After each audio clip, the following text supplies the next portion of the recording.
ድቀስሞ ወጥቷል። ትላንት ስቶሪዋ ላይ ራሴን ላጠፋ ነው አይነት ነገር ፖስት አደረገች።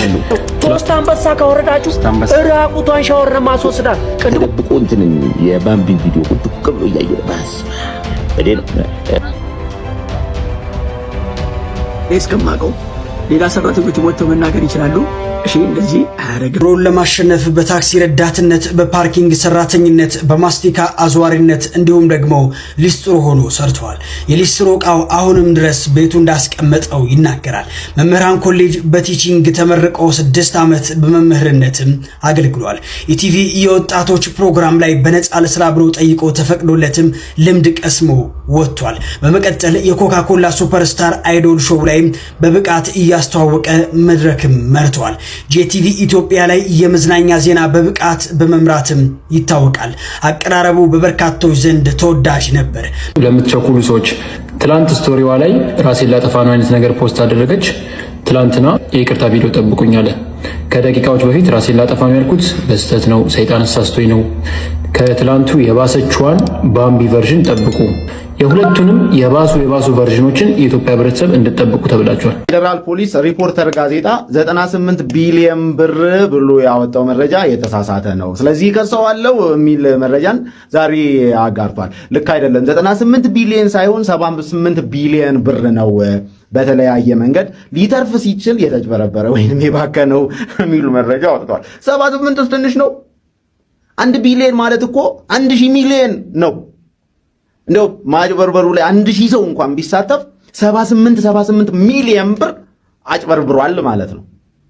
እንዲህ ቢሊዮን በጣም ብዙ ነው። አሁን ለምሳሌ ሰሞኑን ኃይሌ ገብረስላሴ ደብረ ብርሃን ላይ ሪዞርት አስመርቋል። 1.9 ቢሊዮን ብር ፈጅቶበታል። 78 ቢሊዮን ብሩ ማለት 45 ወይንም 46 አካባቢ የዛ አይነት ሪዞርት ይሰራል። ኃይሌ ደብረ ብርሃን ላይ የገነባውን አይነት ብዙ ነው 78 ቢሊዮንም ቢሆን እና ዝርዝሩን የፌደራል ፖሊስ ያወጣውን ዝርዝር ከታች አስቀምጬላችኋለሁ። የፊንቴክ ሰዎችና እነ ሰራዊት ፍቅሬ ምናምን የመሳሰሉት ተሳተፉበት የተባለው ማጭበርበርም እዚህ ውስጥ ይካተታል። ሌሎችም ጉዳዮች አሉ፣ ሙስና፣ የማዳበሪያ ምናምን ሁሉም ተደምሮ ነው አንድ ላይ 78 ቢሊዮኑ ነው የፌደራል ፖሊስ ሪፖርት። ስቲል ብዙ ነው፣ በጣም ብዙ የሁና የአንድ ክልል የዓመት በጀት ማለት ነው ባለፉት 9 ወራት ውስጥ የባከነው ወይንም የተጭበረበረው። አይ ዶንት ቲንክ እሸቱ ያን ቪዲዮ መስራት ፈልጎ የሰራው አይመስለኝም፣ እውነት ለመናገር ማለት ነው። እኔ እሱ እየደገፍኩ ያው ሳይሆን እውነት ከልቡ እሱን ፈልጎ የሰራው አይመስለኝም። እንዴት መሰላችሁ? እኔ የሚመስለኝ ማለት ነው ቁጭ ብሎ ተደብቆ እንትን የባምቢ ቪዲዮ ቁጭ ብሎ እያየ ባስ በደል እንዴ እያለ ሚስቱ በጣም አተሪ ያርክሩ አረሪ ነው ያርክሩ አይደለም ይሄ በቲክቶክ ምን እያስተላለፉ እንደሆነ እንደውም ጽፋለሁ ስለሷ የታለ ካሜራማን እና እንደዛ ነው የሚመስለኝ ከብረቴ። ከዛ ቪዲዮን በስነ ስርዓት እንዴ እውነትም ሀገራችን እንደዚህ ተበላሽታለች እንዴ ብላው ነገር ብለን ከዝሙት የጸዳ ቪዲዮ ለመስራት የእሸቱን የኤአይ ኮርስ ይውሰድ። እኔ አይሸት ከዛ ደግሞ ያውንታ ቨርሲሳን ትሪት ቪዲዮ ምን ነው ኢየሱስ አጎቴ ነው አልክ አይነት ዘመን ላይ ደርሰናል። እንደምታውቁት በዘመናችን ሰዎች አንበሳ እንዲሰጡን እማናደርገው ነገር የለም። አንበሳውን የሚሰጠን ሰው ጣዖት አምላኪም ይሁን ወንጀለኛም ይሁን እጽ አዘዋዋሪም ይሁን ሰርቆ ያመጣውም ይሁን በዝሙትም ያምጣው ምንም የምናውቀው ነገር የለም። አንበሳ የሰጠ ጀግና ነው። አሌክስ አመሰግናለሁ። አቤላ ቴንክ ዩ ወይኔ በላቸው ምረጥ እግዚአብሔር ይስጥልኝ። ራስ ዱነግ ዛሬ ምህረት ከድር ምናምን ያልካቸው ሰዎች ገንዘቡ ኬት እንዳፈጡ ታቂው አዘዋዋሪም ይሁን በዝሙት ይሄስ ኖርማል ነው እንዴ? ፍጹም ሶስት አንበሳ ካወረዳችሁ ራቁቷን ሻወር ማስወስዳት ቅንድቧን ትላጨው በብቷል። አይ ባለፈው እሱን ቀጥቻታለሁ። እንግዲህ እና እላለሁ እሸቱ ወንድሜ የኛው አንተ ያስላጨውስ ለስልክ ነው ይደራ አይደለም ላጨው ያለካ አስላጨው ያለካ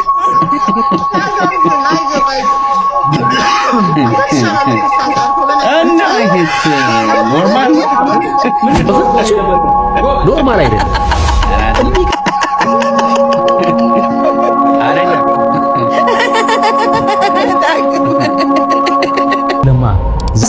የ13 ዓመት ታዳጊ ህፃናት ናችሁ።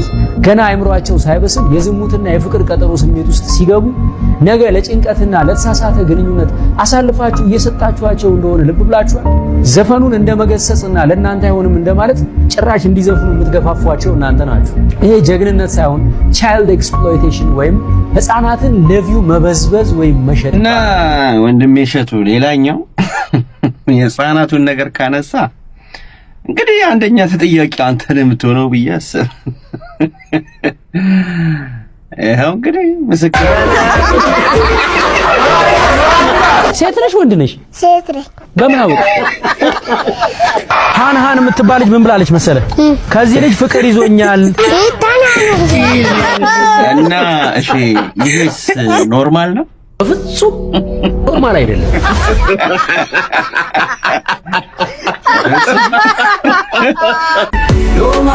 ታዲያም በወጣቱ ቤተክርስቲያን የሚመጣ ሰው ያፍራል፣ ቤተክርስቲያን የማይመጣ ሰው ደግሞ አያፍርም። ናይት ክለብ የሚያድር ወጣት በኩራት ነው የሚያወራው።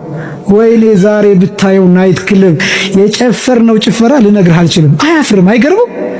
ወጣቱስ ቆርቤያለሁ ለማለት ያፍራል። ቤተክርስቲያን ሊሄድ ነው፣ ልጾም ነው፣ ነጠላ ለብሶ እዚህ ሲመጣ ጓደኛው ካገኘው አይ ዝም ብሎ አስገድደውኝ እኮ ነው እንጂ እኮ ነው እኮ አይመቸኝም ነጠላ ምናምን እኮ ነው የሚለው። ያፍራል። ራቁቷን የምትሄደዋ ሴት አታፍርም። ከዛስ ረጅም ቀሚስ የምትለብሰዋ ነጠላ የለበሰችዋ እሷ ማሆይ ተብላ ሙድ ይያዝባታል በጓደኞች። አንዳንድ ነገሮች አልተገለባበጡባችሁ? ኳስ የሚያውቅ ሰው ስለ ኳስ ጨዋታ የሚያውቅ ሰው አያፍርም? የቅዳሴ ተሰጥኦ የሚፈልስ ሰው ያፍራል። ቄሱ ይባላል። በጣም ብዙ ነገሮች ተገለባ። አንዳንድ ጊዜ በየትኛው እንደምንግባባ ሁሉ ያስጨንቃል። እኔ ካባ ለብሼ በወጣ ብዙ ሰው በጣም ትኩረት ሊያደርግብኝ ይችላል። ምናልባት የሆኑ የፋሽን ልብሶችን ለብሼ ብሄድ ሊለኝ ይችላል። በጣም ሀሪፍ ልብስ ነው የለበስሽው ምናምን ይችላል። እንዴት እንደተዘዋወረ ግን አይገባኝም። በቃ እነዚህ አራዳ የሚባሉ ሰዎች እነሱ ሰልጥነዋል፣ ጨርሰው ዘመናዊ ናቸው። ከቤተክርስቲያን የሚወጣው እሱ ጅል ነው፣ ፋራ ነው፣ ገጠሬ ነው። በምን አይነት ሂሳብ እነዚህ እንደተዘዋወሩ አይገባም። እና ኃጢአት መስራት አያሳፍረንም፣ ንስሐ መግባት ግን ያሳፍረናል። ኃጢአት መስራት አያስጨንቀንም፣ ወደ ንስሐ መምጣት ግን ያስጨንቀናል።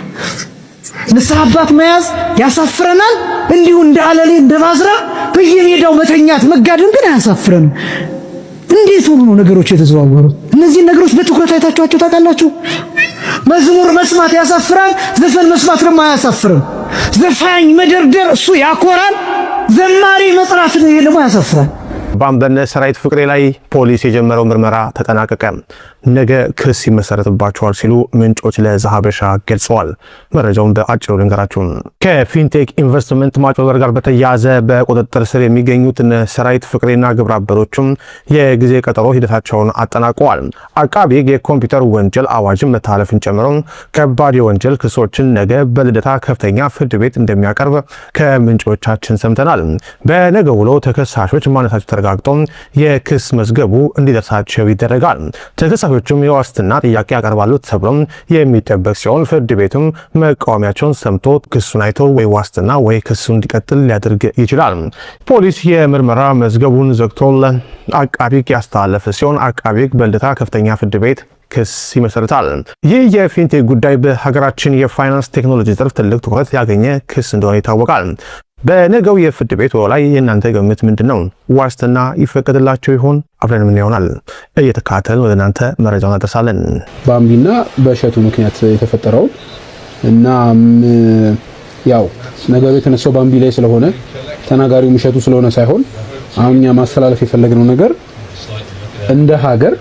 እንደ ሀገር ሁላችንም ማንን ምን አይነት ነገር ነው ወደ ላይ ከፍ ከፍ እያደረግን ያለ ነው የምንከተለው ሰው የምናደንቃቸው ነገሮች እየወደድን ያለነው ነገሮች በደንብ ያለናቸው ነገሮች ምን ነገሮች ናቸው? መነሻ ሐሳቡ ባምቢ ስለሆነች የተናገረው እሸቱ ስለሆነ ምናምን አይደለም። ሁላችንም ራሳችንን መጠየቅ አለብን። ምንድነው አፕሪሺየት እያደረግን ያለነው? ራሳችንን እየፈቀድን ስለሆነ ሁላችንም ራሳችንን ብንመረምር ጥሩ ነው። ትዳር እንደዚህ አይረክስም። ባለትዳሮች አሁን እሷም ስቶሪ ያደረገችውን ነገር አይተነዋል። ከዛ ውስጥ ስንት ባለትዳር ሊኖር ይችላል? ለምን እንደዚህ ይደረጋል? ባለትዳሮችም ራሳችሁን አስከብሩ። ትዳር የሚናቀው በዛ ምክንያት ነው። ያገቡ ሰዎች በሚያደርጉት ነገሮች ከዚህ ያገባችሁ ሰዎች ትዳርን አታስንቁ። በእነሱ እኛ ትዳራችን እንደምንወደው ተጠቅልሎ አይሰደብ። እያጋራን ያለነው ነገር ትዳራችንን ስለሆነ የምንወደው እግዚአብሔር የሰጠን በረከት ነው ብለን የምናስበው ነገር ትዳራችን ስለሆነ ትዳር እንደዚህ ደግሞ መናቅ የለበትም። ስለዚህ ባለትዳሮች ራሳችሁን አስከብሩ።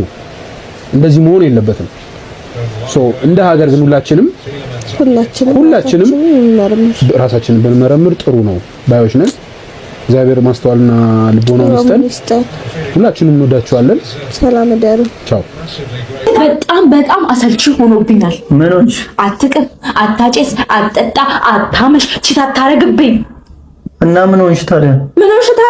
እስኪ ሞቅ አድርገው ትዳሬን ሰኢ ማዲያት አልወጣብኝ 4 ዓመት ሞላኝ። ማናውን 4 ዓመት የሞላኝ በትዳር መስላለሁ። ፋፍቼ አይ አቃጥኝ አንገብገባኝ ቅጥል አድርገኝ እስኪ ወጊ ድረሰኝ። እኔ ምን ባለ ትዳሮቹ ከነገ ሳምንት ጀምራለሁ። ከነገ ሳምንት ማታ ሽታክ እንድትመጣ ፈልጋለሁ። ማታ ሰክረክ እንደዚህ ያል ከዛ መጥተህ በቦክስ ግጥም በጥፊ ይዛ ግጥም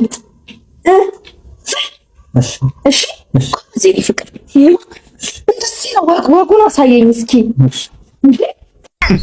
ወመን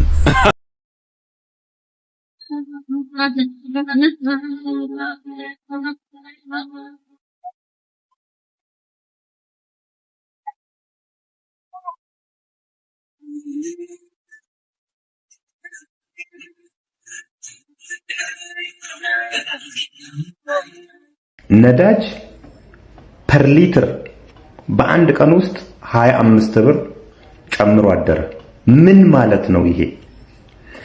አንድ የነዳጅ ማደያ ባለቤት አንደርግራውንድ ካሉት 8-10 ታንከሮች መካከል 2 ታንከሮች ፉል ሆነው ቢያድሩለት 120,000 ሊትር ነዳጅ እያንዳንዷ ሊትር ነዳጅ በ25 ብር አፕግሬድ አድርጋ አደረች ማለት ነው።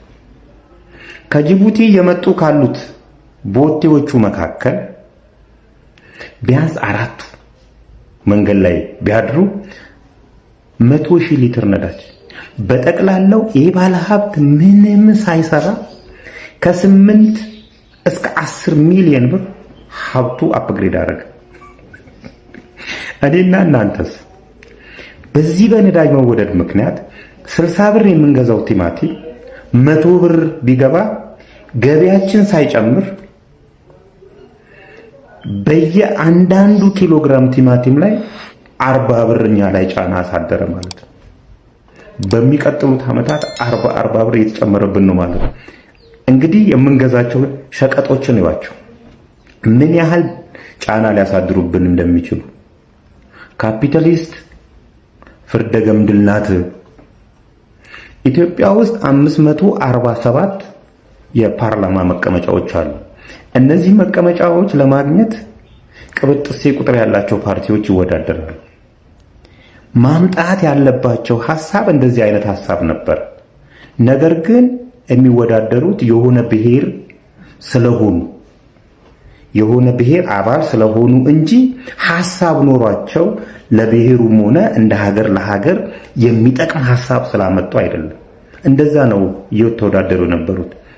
ይባስ ብሎ አሁን ላይ በተለይ 2 ፓርቲዎች የሚያወዳድሯቸው አባላት የሚወዳደሩበት ቦታ ሙስሊም ይበዛል፣ ክርስቲያን ይበዛል፣ ፕሮቴስታንት ይበዛል ብለው ነው የሚያወዳድሯቸው።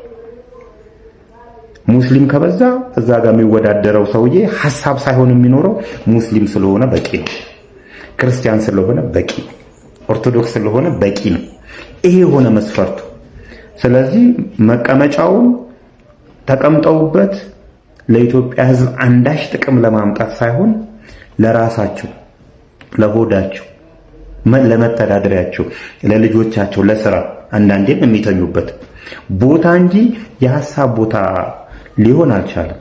እንዴት አንድ ሰው በሃይማኖቱ ብቻ ይወዳደራል? እንዴት? በምን? ሐሳብ ውለዱ፣ አረ ከጫና ገላግሉን ጎበዝ። ኢትዮጵያ ቁማር ጨዋታ ጀምራለች፣ ያውም የማታሸንፈውን። ይህ ዘገባ የዓለም አቀፍ ዜናዎች ትንታኔ ነው። ታዲያ ይህንን በተጨባጭ መረጃም ያሳያሉ። የሰሞንኛ ዶላር ጭማሬ ከ57 ብር ወደ 76 ብር፣ አሁን ላይ ከ80 አልፎ በየቀኑ እጅግ በጣም ለውጥ እያሳየ ይገኛል። ለምን ኢትዮጵያ ማታሸንፈው ጨዋታ ውስጥ ገባች? ማንስ እጅግ በጣም ቁጥብ የነበረውን የገበያና የዶላር ንግድ እንደዚህ ልቅ እንዲሆን አደረገው? ማንስ እጅ አስጠመዛት? ይህ ሁሉ መልስ አለ። አይኤምኤፍ፣ ወርልድ ባንክ የዚህ ጨዋታ ምዕራባውያን አጫዋች ነገዶች ናቸው። ታዲያ ከ10 ቢሊዮን ዶላር በላይ በብድር መልክና በድጋፍ መልክ ይህንን እንዲያደርጉ ብዙ ጊዜ ሲወተውትና ኢትዮጵያን መንግስት ሲያስጨንቁም ነበር። በስተመጨረሻ ተሳክቶላቸው እጅ መጠምዘዝ የሚባለውን ተግባር አደረጉ። በዚህ ደስተኛ የነበሩት አውሮፓ ህብረቶች፣ አሜሪካኖች፣ ምዕራባውያን በሙሉ ነበሩ። ሌሎቹ ግን ደስተኛ አልነበሩም። ዓለም አቀፍ ሚዲያዎችም ለዚህ ነበር ኢትዮጵያ የማታሸንፈውን ቁማር ጨዋታ ውስጥ ያውም በህይወቷ ትጫወታለች፣ እጅም ትሰጣለች ሲሉ የተደመጡት። በምክንያት ደግሞ ናይጄሪያን ያሳያሉ። ናይጄሪያ ከዓመታት በፊት 1 ዶላር በ400 የነሱ ገንዘብ ይቀየር ነበር። አሁን 1500 አካባቢ ይመነዘራል። ይህ ደግሞ የማይችሉት እርዳ ውስጥ እንደገቡና ኢትዮጵያ በተጫወተችው ተመሳሳይ ጨዋታ ውስጥ እየገቡ ቁማር እየተበሉ እንዳለ ይታወቃሉ። ናይጄሪያ እጅግ በጣም ብዙ ሪሶርሶች አሏት ወደ ውጭ መላክ የምትችለው። ኢትዮጵያ ግን በእንደዚህ አይነት ልክ የላትም። ታዲያ ብዙ ኤክስፖርት ሳናደርግ ብዙ ኢምፖርት የሚደረጉ ነገሮች እያሉን ብዙ ዶላር እየፈለግን እንዴትስ ዶላርን ከፍ አድርገን ብር እናዝቅጣለን? በቂ ገንዘብ ሳይኖረን እንዴትስ ዶላርን እናከብራለን? ይህ ሁሉ ጥያቄ መመለስ ያለበት ነው። ይህ ፍሎቲንግ በምዕራቡ ዓለም እንደ ራሽያ የሚያጋጥማቸው ነበር። ራሽያ በጣም ብዙ ሪሶርስ ስላላት አቅምም ስለነበራት እንደመለሰችው ይታወቃል። እኛ ግን እንዴት አድርገን ልናደርግ ነው? እጅግ መልስ የሚያስፈልገው ጥያቄ ነው። እውነትስ ቁማር እየተጫወትን ነው? ለሀገር የሚበጅ ኢኮኖሚ እያደረግን? ምላሹን አብረን የምናየው ይሆናል። አንድ ነገር ግን ማለት እፈልጋለሁ። በደርግ ዘመነ መንግስት ቡና ቦርድ ብቻውን የመንግስትን ባንክ ካዝና ያበድር እንደነበረ ይገለጻል። በዛን ወቅት 1 ዶላር በኢትዮጵያ 2 ብር ይመነዘር ነበር።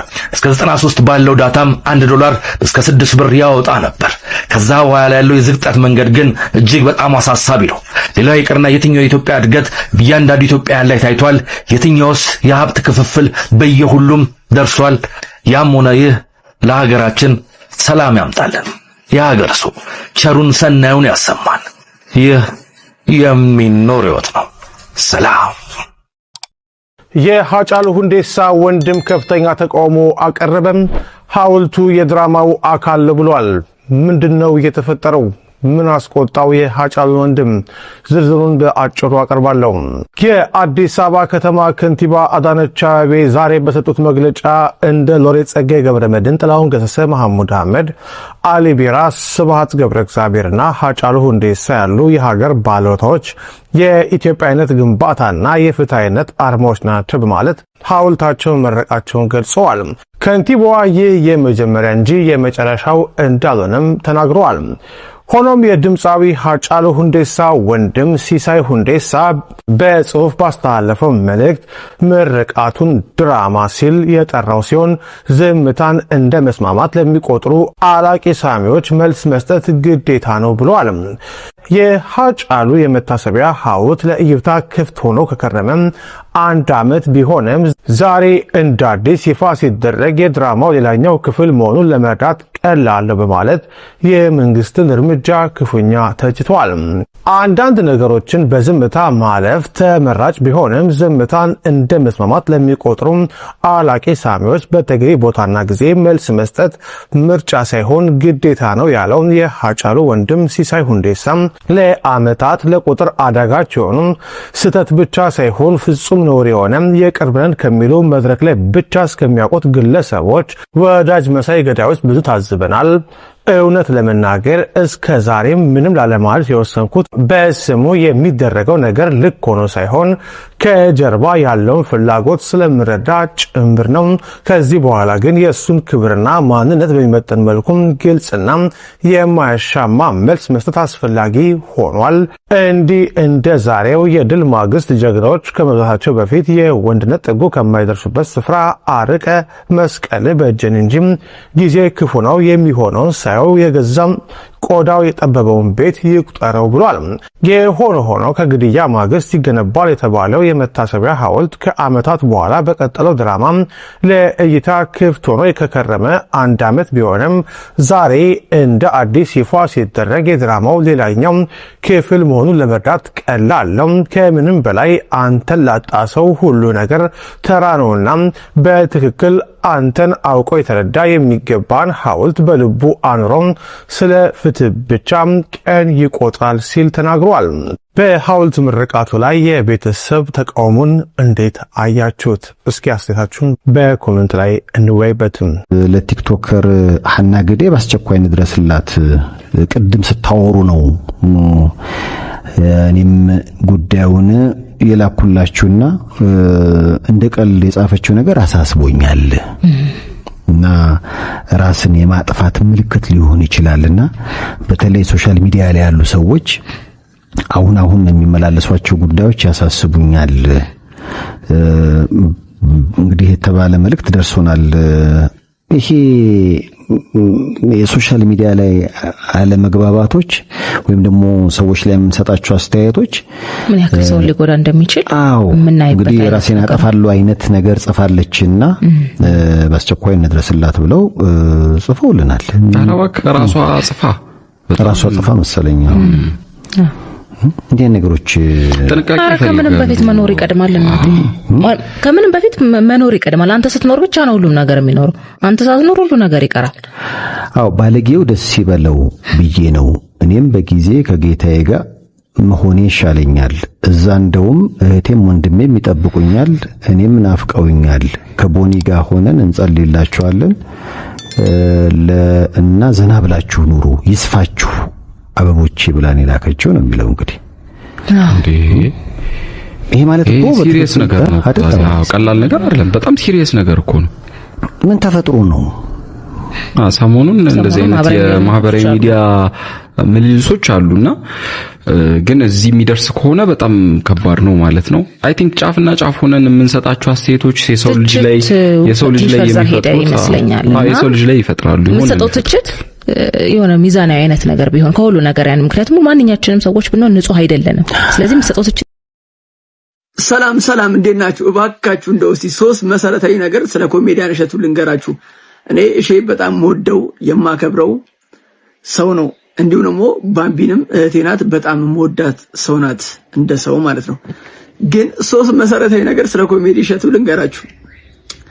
የምር ነው የምነግራችሁ። እሸቱን እስከማውቀው ድረስ በጣም ጀግና ሰራተኛ ነው። 4 ዓመት ሙሉ አውቀዋለሁ። በስራ ሁኔታ ከሱ ጋር ሰርተናል። 4 ወር 5 ወር እሺ ጋር ኑሬ ነበርና እሺ እንደምታስቡት አይነት ሰው አይደለም። የምሬ ነው የምነግራችሁ።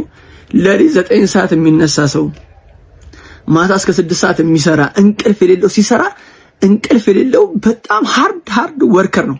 አደገኛ ሰራተኛ ነው እሸቱ ማለት የሥራ ሰው ነው። ሁሉ ጊዜ ባይምሮ ማቆኔ ስለ ስራ፣ እናቶችን ስለመርዳት፣ የታመሙትን ስለማሳከም፣ ቤተክርስቲያንን ስለመገንባት እንደሚያስብ አውቃለሁ። ምንም ጥርጥር የለውም።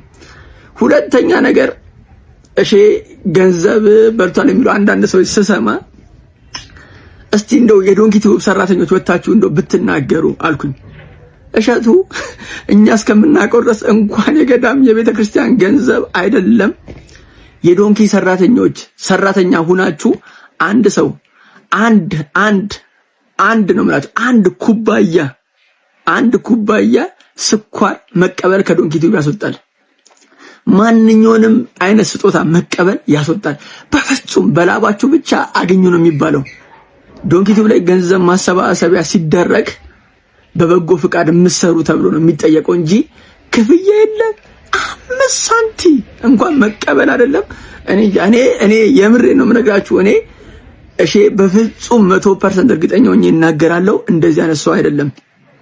ሶስተኛ የሆነ ሰዓት ላይ ከውጭ ሀገር ገንዘብ ለእሸቱ አስገባለት ምሳ ጋብዛችሁ ተባልኩኝ። የሆነ ሰዓት ላይ ለኮሜዲያን እሸቱና ለዶንኪ ቲዩብ ሰራተኞች ምሳ ጋብዝ ተብሎ ከውጭ ሀገር ብር ተላከ። ለማን? ለኔ ለእሺ ስነግረው እኛ እንደ ዶንኪ ቲዩብ መቀበል አንችልም፣ ይሄን ብር ለባለቤቱ መልሳለኝ።